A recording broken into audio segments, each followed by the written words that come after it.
So ఇప్పుడు వీళ్ళు 76లో లంబాడీలు ST జాబితాలో ఉన్నాయంటారు. దానికి ఆధారాలు ఏమున్నాయి అసలు మనకు క్లియర్ ఒకసారి ఇప్పుడు వాస్తవంగా చాలా క్లియర్ గా ఎక్స్ప్లెయిన్ చేస్తాను నేను.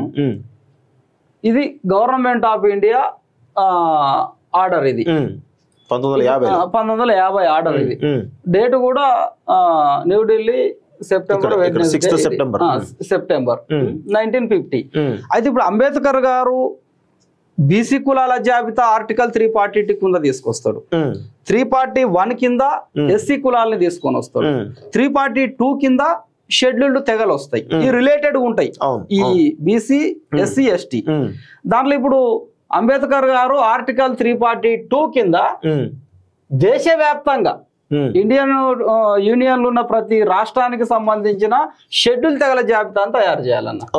ఇక్కడ ఒకటి ఏమొస్తుందంటే, దేశానికి స్వతంత్రం వచ్చినాక కొన్ని సంస్థానాలు విలీనం కావు. నిజాం ఇంకా మన హైదరాబాద్ స్టేట్ అనేది ఇండియన్ టెరిటరీలకు రాదు, ఇది సపరేట్ ఉంటది. ఇప్పుడు మద్రాసు వస్తుంది బ్రిటిష్ కాబట్టి, ఇంకా కొన్ని రావు. అయితే ఇప్పుడు ఇక్కడ రాజ్యాంగ కమిటీ చేసిన నిర్ణయం ఏంటంటే, దేశ స్వతంత్రానికి ముందు టెరిటోరియల్ గా స్వతంత్ర రాజ్యాలు ఏవైతే తయారు చేసిన షెడ్యూల్ తెగలు, బ్యాక్వర్డ్ క్లాసెస్, ఇవాళ ఎస్సీల జాబితా ఉన్నదో దాన్ని మాత్రమే రాజ్యాంగంలో పొందుపరచడం జరుగుతుంది. కొత్తగా వీళ్ళు తిరిగి చేయడానికి కూడా సమయం ఉండదు. అప్పుడు ఇది మన ఈ లిస్టు తీసుకొచ్చిన దాంట్లో ఇది అస్సాం, మనం కిందికి పోదాం, బీహార్ ఇవన్నీ కూడా షెడ్యూల్ తెగల సంబంధించి పేర్లు. ఇప్పుడు ఇది బీహారు, ఇది బాంబే, ఇక్కడికి వచ్చినాక ఇది మధ్యప్రదేశ్, మద్రాసు.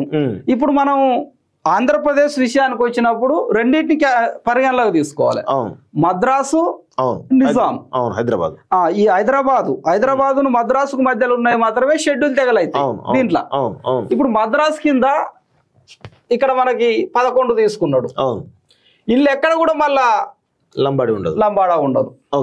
ఓబీసీ కింద ఉంటారు ఇందులో. ఇప్పుడు కిందికి పోతే మనకు ఒరిస్సా, పంజాబ్, వెస్ట్ బెంగాల్, హైదరాబాద్ రాష్ట్రంలో ఇప్పుడు ఇక్కడ 9 తెగలు మాత్రమే నిజాం మన హైదరాబాద్ స్టేట్ లా తీసుకున్నారు. దీన్ని ఇప్పుడు కాన్స్టిట్యూషన్ లో ఫ్రేమ్ చేసుకున్నారు ఆర్టికల్ 340. ఇందులో ఆంధ్ర ఉంటది, ఆదిలాబాద్ ఉన్నది, బిల్ ఆదిలాబాద్, సెన్సువార్ నల్లమల్ల అటవీ ప్రాంతం, గోండు ఇంక్లూడింగ్ నాగపూడి అండ్ రాజ్గోండ్స్ దీని కిందనే వాళ్ళు రికగ్నైజేషన్ అయ్యారు. హిల్ రెడ్డిస్ అంటే కొండరెడ్డిస్, మనకి ఇటు పాపికొండలు అక్కడ ఉంటారు. కొలామ్స్ ఇంక్లూడింగ్ బన్నేవార్లు, కొలాం కి సబ్ గ్రూప్ గా. ఇక్కడికి వచ్చినాక కోయ ఇంక్లూడింగ్ బైన్కోయ అండ్ రాజకోయ. 8వ నెంబర్ పర్దాను, 9వ నెంబర్ తోటి. మరి ఇక్కడ లంబాడీ గాని బంజారా గాని ఎక్కడ ఉన్నది? కాన్స్టిట్యూషన్ ఫ్రేమ్ అయ్యే టైం దీన్నే తీసుకున్నారు. దీన్ని ఆర్టికల్ 342 పైన మనకి క్లియర్ గా చెప్తారు కదా అన్న. అంటే ఇప్పుడు మీరు అన్నారు మహారాష్ట్ర నుంచి ఇటు రావడం జరిగింది అన్నారు. అంటే బాంబే అనుకుందాము, బాంబే మహారాష్ట్ర కింద ఉంటుంది కదా. ఇక్కడ లంబాడీ ఉంది, ఒకసారి చూడండి. ఒకసారి ఇక్కడ ఉండరు. సో అప్పుడు మహారాష్ట్రలో ఉన్నటువంటి నాయకులు కూడా లంబాడీలు కాదని మీరు అంటున్నారు. కాదు, మహారాష్ట్ర వాళ్ళు బీసీలే ఉంటారు స్టిల్. ఇప్పుడు లిస్ట్ లో కూడా దేశంలో ఎక్కడ కూడా లంబాడీలు ఎస్టీ లిస్టులు ఉండరు. దేశంలో ఎక్కడ కూడా ఉండరు. ఒకటే ఒక ఎంపీ లింగులు ఇటు కానీ మహబూబాద్ నుంచి ఉంటది. మా భద్రాచలం తెచ్చి ఇటు పెట్టుకున్నారు ఎంపీ స్థానం. దేశంలో ఒకే ఒక ఎంపీ, అది లంబాడా నుంచి వెళ్ళి మా మహబూబాద్ నుంచి వెళ్ళి ఉంటారు. ఇప్పుడు అది స్టిల్ ఇప్పుడు వాళ్ళు ఇప్పుడు భద్రాచలం ఎస్టీ కాన్స్టిట్యున్సీని డిలిమిటేషన్ లో మహబూబాద్ తెచ్చుకున్నారు. తెచ్చుకొని వాళ్ళ ఓటు బ్యాంకుతో వాళ్ళు ఎంపీ అవ్వకుంటే ఇప్పుడు పార్లమెంట్ లో ఇటువంటివి చేస్తా ఉంటారు. ఇదైతే నేను తయారు చేసింది కాదు కదా. ఆర్టికల్ 342 అని క్లియర్ గా మెన్షన్ చేసి ఉన్నది. దీంట్లో అంబేద్కర్ గారు చాలా క్లియర్ గా మెన్షన్ చేసి ఉన్నారు. మరి ఇందులో లేరు. వీళ్ళు ఎక్కడున్నారో చూద్దాం. Hyderabad govt gazette June 11, 1953. వీళ్ళు ఒకటి మళ్ళా బీసీ క్యాస్ట్ లిస్ట్ ను మళ్ళా రెఫర్ చేసిండ్రు. ఇవి చేసిన దాంట్లో ఇక్కడ ఉన్నారు అన్న. లామన్, వంగర, బంజారా, ఇగో లంబాడి ఇక్కడ ఉంటది. ఇది అదే 8వ నెంబర్లు ఉంటారు. 8, 9, 10, 11, 12 బంజారా ఇక్కడ ఉన్నారు. బ్యాక్వర్డ్ క్లాసెస్ లిస్ట్ లా బీసీలు ఉన్నారు. ఇది మనం తయారు చేసేది ఆర్టికల్ 340 అనేది బీసీని రికగ్నైజేషన్ చేస్తుంది కాన్స్టిట్యూషన్ లో. ఆర్టికల్ 340 దీంట్లో ఎక్కడ ఉన్నారు? బీసీలలో ఉన్నారు. బీసీలో అంటే ఇప్పుడు కాన్స్టిట్యూషన్ ఫ్రేమ్ అయ్యేటప్పుడు వీళ్ళు ఇప్పుడు బీసీ కులాలుగానే రికగ్నైజేషన్ అయినరు కదా, చాలా క్లియర్ గా ఇది నిజాం రెఫర్ చేసిండు కదా ఇది. ఇప్పుడు దీని తర్వాత మనకి ఇది హైదరాబాద్ స్టేట్ కు సంబంధించిన మ్యాప్. ఓకే, వీళ్ళు ఒకటి ఏమంటారు అంటే మేము 4,71,000 మేము హైదరాబాద్ రాష్ట్రంలో ఉన్నామని అంటారు. వాస్తవమే, కానీ హైదరాబాద్ రాష్ట్రం ఎక్కడి నుంచి ఉన్నది? ఔరంగాబాదు, బీహారు, పర్బాని, ఉస్మానాబాదు, గుల్బర్గా, రాయచూరు, బీదరు, నాందేడు. ఇది మన ఇప్పుడు ప్రజెంట్ ఉన్న ఆదిలాబాదు, కరీంనగర్, వరంగల్. ఇప్పుడు ఆ 4 లక్షల పంపితే వచ్చి ఇక్కడ 1,32,000 కదన్నా. ఇప్పుడు వాళ్ళు ఏమంటారంటే మేము అప్పుడే 4 లక్షలు ఉన్నాం, మేము వలస రాలేదంటారు. వలస రాలేదనేది వాళ్ళ వాదన. ఇగో ఇక్కడ కూడా క్లియర్ గా ఎక్కడ ఎంత పర్సెంట్ ఉన్నది అనేది 1941 సెన్సెస్ పర్సెంటేజ్ ఇది ఇక్కడ చూపిస్తుంది. ఇది తెలంగాణకు సంబంధించిన వాళ్ళ సంబంధించిన జనాభా. ఇదంతా కూడా ఇది కూడా మళ్ళీ వాళ్ళ జనాభే. ఇప్పుడు వీళ్ళు డివైడ్ అయినప్పుడు వీళ్ళున్న జనాభా 1,32,000 కదా, చాలా క్లియర్ గా సెన్సెస్ రిపోర్ట్లనే. వీళ్ళెట్లా ఇప్పుడు వాళ్ళన్నట్టు 50 లక్షలు అవుతారు అనేది మనకు వచ్చాను. ఆ ప్రశ్నను మేమే కాదు వీళ్ళు కూడా వేయాలని అంటాను. స్థానిక లంబాడీలు వేయాలి. ఈ వలసత్వం తెలంగాణకు నష్టం కాదా? జనరల్ ఇప్పుడు మీరు ఇక్కడ ఉన్నటువంటి లంబాడాలు కానీ ఇక్కడ లంబాడీలకు సాంస్కృతిక పరంగా కావచ్చు, లేకపోతే వాళ్ళ యొక్క ఆచార వ్యవహారాల పరంగా సిమిలారిటీస్ ఉంటాయి. వాళ్ళకి భాష కానీ వేషధారణ కానీ ఇవన్నీ సిమిలారిటీస్ ఉంటాయి. వీళ్ళకు మధ్యలో ఉంటాయి. ఇప్పుడు ఒకసారి మనం 50 కాడికి వచ్చినామన్న, దీని తర్వాత డిస్కషన్ చేద్దాం. వాళ్ళు ఎట్లా వచ్చిండ్రు అనేది మనకు కావాలి కదా. ఇప్పుడు ఎప్పుడైతే వీళ్ళు కాన్స్టిట్యూషన్ ఆర్టికల్ 342 కింద రాలేదో వీళ్ళు మళ్ళీ ప్రయత్నము చేసుడు ఆపలే. వీళ్ళు నిజాంలో చేసిండ్రు, బీసీ కింది పోయిన నువ్వు ఎలిజిబుల్ కాదని, మద్రాసులో చేసిండ్రు, ఎలిజిబుల్ కాలేదని పోయినరు.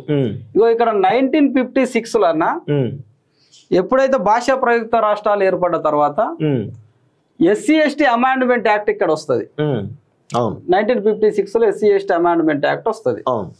దీని యొక్క ఉద్దేశం ఏంటంటే దేశవ్యాప్తంగా గందరగోళంగా ఉన్నది SC/STల జనాభా, వాళ్ళ భూభాగాలు కూడా గందరగోళంగా ఉన్నాయి కాబట్టి ఈ యాక్ట్ ద్వారా ఒక స్థిరీకరణ చేయాలి. ఈ యాక్ట్ ద్వారా ఒక స్థిరీకరణ చేసి ఒక కూర్పును చేర్చాలనేది ఈ యాక్ట్ యొక్క ఉద్దేశం. ఇప్పుడు ఈ యాక్ట్ వచ్చేటప్పుడు గడి లింగన్న గౌడ్ అనే ఒక ఎంపీ, కర్నూలు ఎంపీ, ఆ కర్నూలు ప్రాంతం నుంచి వెళ్ళి చాకలి, కమ్మర, పద్మశాలితో పాటు ఒక 12 కులాలని ఎస్టీలలో కలపాలనే ప్రతిపాదన తీసుకొని వస్తాడు. అందులో సుగాలి అనే పదాన్ని కూడా తీసుకొని వస్తాడు. వచ్చినప్పుడు ఈ 56 యాక్టుల ఇది ఓన్లీ ఈ ఏరియా రిమూవల్ యాక్ట్, భూభాగాలు ఒక దగ్గరికి చేర్చుడు, జనాభాను గుర్తించుడు, అంతిమంగా దేశవ్యాప్తంగా ఉన్న ఈ SC/STలు ఎక్కడెక్కడ గుర్తించుడు వరకే ఈ యాక్ట్. మళ్ళీ అందులో దీని నుంచి ఎలక్షన్ సిస్టమ్ వస్తుంది కాబట్టి వీళ్ళకి కూడా ఎట్లా ప్రతిపాదన కలిపియాలనే దానికి సంబంధించింది కాబట్టి ఆ గడి లింగన్న గౌడు పెట్టిన దాన్ని ఈ యాక్ట్ లో తిరస్కరిస్తారు. అక్కడ సుగాలి అనేవారు షెడ్యూల్ తెగల జాబితాలకు రావడానికి ఇక్కడ ఈ యాక్ట్ ఒప్పుకోదు. ఇక్కడ మనం డిస్కషన్ చేయాల్సింది ఏంటంటే ఒక బీసీ కులాన్ని చేర్చాలి మనం. మన బీసీ కులాన్ని బీసీల ఒక కులం తప్పిపోయింది, ఏదో ఆంథ్రోపాలజిస్ట్ దొరకలేదు కావచ్చు, ఏదో జరిగింది, బీసీలే వాళ్ళ వాస్తవంగా. బీసీలని బీసీలలో ఒక కులాన్ని బీసీలలో కలపాలంటే 340 ఆర్టికల్ సవరణ జరగాలి. షెడ్యూల్ కులాన్ని కలపాలంటే 341 సవరణ జరగాలి. షెడ్యూల్ తెగని కలపాలంటే 342 సవరణ జరగాలి. 50 కాంచెలు ఇదే జరగాలి. 342 ఆర్టికల్ క్లాజ్ 1 అదే చెప్తుంది. దానికి ఏముంటాయి నామ్స్ చాలా క్లియర్ గా ఏముంటాయి అంటే కంపల్సరిగా ఒక కులాన్నో లేకుంటే దేన్నో తెగళ్ళలా కలపాలంటే ఒక స్టేటుకు సంబంధించి కమిషన్ ఏర్పడాలి. అందులో anthropology retired professor, retired judge, retired IAS ముగ్గురు చేత ఒక కమిషన్ ఉంటది. ఆంథ్రోపాలజీ వాళ్ళు ఏం చేస్తారంటే మరి వీళ్ళకి నిజంగా తెగ లక్షణాలు ఉన్నాయా లేవా, వీళ్ళు ఇప్ప చెట్టును కొలుతారా, ప్రకృతిని పూజిస్తానరా, ఆ ప్రకృతి జీవనములు ఉన్నారా, ఆహారం తింటాలా లేదా అనేది చూస్తారు. ఉన్నదా లేవా, ఇప్పుడు రిటైర్డ్ జడ్జి ఏం చేస్తాడు, లెజిస్లేటివ్ గా వీళ్ళ టెరిటోరియల్ గా వీళ్ళకి వచ్చిన కాన్స్టిట్యూషన్లు ఉన్నాయి, ఏమేమి ఉన్నాయి అనేది ఆయన చూస్తాడు. అడ్మినిస్ట్రేషన్ పరంగా వీళ్ళు చూస్తారు. ఈ కమిషన్ వీళ్ళు షెడ్యూల్ తెగ లక్షణాలు ఉన్నాయని ట్రైబల్ అడ్వైజరీ కమిటీ టిఎస్సి అని ఉంటది, ట్రైబల్ ఎమ్మెల్యేలతో వాళ్ళకి రెఫర్ చేయాలి. వాళ్ళు ఒక మీటింగ్ పెట్టి టిఎస్సిలో తీర్మానం చేయాలి. వీళ్ళు మా ఎస్టీలే, ట్రైబల్ ఎమ్మెల్యేలతో ఎస్టీలే అని తీర్మానం చేయాలి. అది అడ్వైజరీ బోర్డు. అది అప్పుడు అసెంబ్లీ తీర్మానమైన తర్వాత సెంట్రల్ గవర్నర్ కు పోవాలి. 5th షెడ్యూల్ కు బాస్ ఎవరంటే గవర్నర్. పైన ఢిల్లీలో రాష్ట్రపతి అయితే స్టేట్ గవర్నర్ అవుతాడు.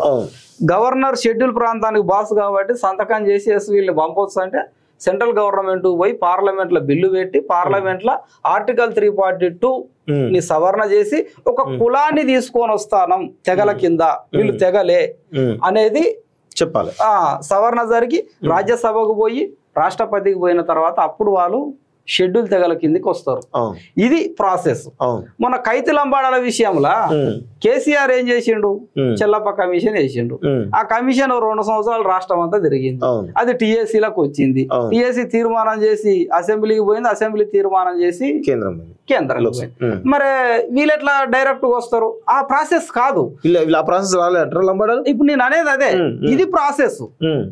ఈ ప్రాసెస్ నే తీసుకోవాలనేది కూడా మనకి ఈ కాకా కలేర్కర్ కమిషన్ లాంటి కమిషన్లు చెప్పినాయి. వాళ్ళకి ఏముండాలి, ఆదిమ లక్షణాలు ఉండాలి, టెరిటోరియల్ గా ఐసోలేటెడ్ జియోగ్రాఫికల్ స్ట్రక్చర్ లో వీళ్ళు జీవనం ఉండాలి, బయటి సమాజంతో మాట్లాడడానికి బెరుకు చూపెట్టాలి, వాళ్ళకి ప్రత్యేక భాష వేషధారణ ఉండాలి అనేది చెప్పిండ్రు. ఇక మాకు భాష ఉన్నది వేషధారణ ఉన్నది మేము లంబడోళ్ళ ఎస్టీలం అంటే కాదు అది. మరి ముస్లింలకు కూడా బుర్కా చేసుకుంటే వాళ్ళకు కల్చర్ ఉన్నది, వాళ్ళకు భాష ఉన్నది. మరి తీసుకొచ్చి ఎస్టీలు అలా పెడదామా అంటే వీళ్ళు మాట్లాడే వాదన అట్లున్నది. అంటే ఈ ప్రొవిజన్స్ జరిగితేనే వాళ్ళు ఎస్టీలు అవుతారు. అది 50లో పెట్టిన తర్వాత 56లో వచ్చినప్పుడు సుగాలి అనే వారిని గడిలింగన్న గౌడు ప్రతిపాదించినప్పటికీ ఆ 12 కులాలని తీసుకోలేదు. ఇప్పుడు మరి సాకాలి, కమ్మర, పద్మశాలీలు లేరు గాని సుగాలి అనేది ఎట్లా వస్తుంది మళ్ళా అంటే ఇక్కడ 56లో కూడా వీళ్ళు మ్యానిపులికేషన్ పద్ధతుల్ని ఉపయోగించారు. ఇప్పుడు 56లో సుగాలీలు వస్తే మరి రాజ్యాంగ సవరణ నెంబర్ ఎంతో చెప్పాలి కదా. 106 సార్లు రాజ్యాంగ సవరణ అయింది భారతదేశం. మరి 106లా 56లో ఎస్టీలకు వచ్చినవనే రాజ్యాంగ సవరణ అయితే చూపెట్టాల్సిన బాధ్యత అనేది ఒక లంబాడకు సంబంధించిందే. వీళ్ళు ఒకటి అనుకుంటారు, కాన్స్టిట్యూషన్ లో ఒకటన్నా కామా పెట్టాలన్నా ఒత్తు పెట్టాలన్నా ఏం పెట్టాలన్నా గానీ రాజ్యాంగ సవరణే కావాలి. చిన్న ఒత్తు లేకుండా కానీ కావాలి. వీళ్ళు సుగాలి అని పెట్టి బ్రాకెట్ల లంబాడా అని పెడతారు, బంజారా అని పెడతారు. ఇక కాన్స్టిట్యూషన్ వీళ్ళే మార్చేస్తారు. ఇక సినానామ్స్ ఇవి వాళ్ళకి పరిగణలకు రావు. మొన్న కర్ణాటకలో కూడా 2022లో ఒక తెగకు సంబంధించిన పేరు మార్పిడిలా సేమ్ నేను చెప్పిన ప్రొసీజరే జరిగింది. కమిషన్ దాన్ని నిర్ధారించి టిఎస్సి అది ఢిల్లీకి పోయి సవరణ జరిగినాకనే మళ్ళీ అసెంబ్లీ తీర్మానం చేసి వచ్చింది. ఇది చాలా మైక్రోలు ఉంటది. అంబేద్కర్ ఎందుకు పెట్టిండు అంటే అంత ఆషామాషిగా పెట్టలే. అంటే ఎక్కడ ఏం జరుగుతుందో ఈ కులాలకి తెగలకు అనేది ఆయనకు తెలుసు. ఇటువంటి మ్యానిపులేషన్ పద్ధతులు వస్తాయని చాలా సిస్టమేటిక్.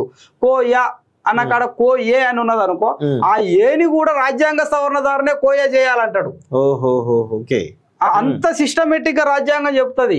సినానామ్స్ చిన్న సింటెమ్స్ ఒత్తు కామాలను కూడా రాజ్యాంగ సవరణ పద్ధతిలో చేయాలని అంటారు తప్ప ఈ ఆర్టికల్ 342 ఎక్కడ కూడా ఈ రకంగా పెట్టడానికి వీల్లేదు. ఇప్పుడు 56లో వీళ్ళు వచ్చిండ్రు కానీ వీగిపోయింది. ఇది సుగాలి లంబాడా అని పెట్టిండ్రు కానీ అది జరగలేదు. వాళ్ళకి ఎస్టీ స్టేటస్ అనేది 50 రాలే. దానికి ఉదాహరణ ఏంది, మనకి బీసీలలో రిజర్వేషన్లు అనేటివి చాలా క్లియర్ గా ఒక వర్గానికి ఒక శాస్త్రీయత లేకుండా ఉంటాయి. 1960-62 ఆ టైంలో అప్పుడు మనకి కొండా లక్ష్మణ్ బాపూజీ గారు ఒక మూమెంట్ చేస్తారు. ఏబిసిడీలు కావాలని ఒక మూమెంట్ చేసినప్పుడు 1965 అనంతరామ కమిషన్ అనేది ఏర్పడుతుంది. అనంతరామ కమిషన్ వస్తుంది. ఆ కమిషన్ రిపోర్ట్ లో కూడా వీళ్ళంతా మళ్ళీ ఎక్కడ ఉన్నారంటే బీసీలే ఉంటారు. అప్పుడు 1965 వరకు కూడా బీసీలే ఉంటారు. ఇప్పుడు దీంట్లో ఒకటి ఉంటది, ఒకసారి ఇంకోటి తీయన్న. ఇప్పుడు ఇది ఉన్నది అన్న example, list of socially and educationally backward classes in AP as per GO number 1793 education department date 1970. Group A ఒకసారి పోవన్న. ఇగో ఇక్కడ number 13 Lambada or Banjara in Telangana area deleted and included in the list of schedule tribe GOMS number 149 social welfare 3/6/1978 అని ఉన్నది. అంటే వీళ్ళు 70s వరకు ఎక్కడ ఉన్నారన్న?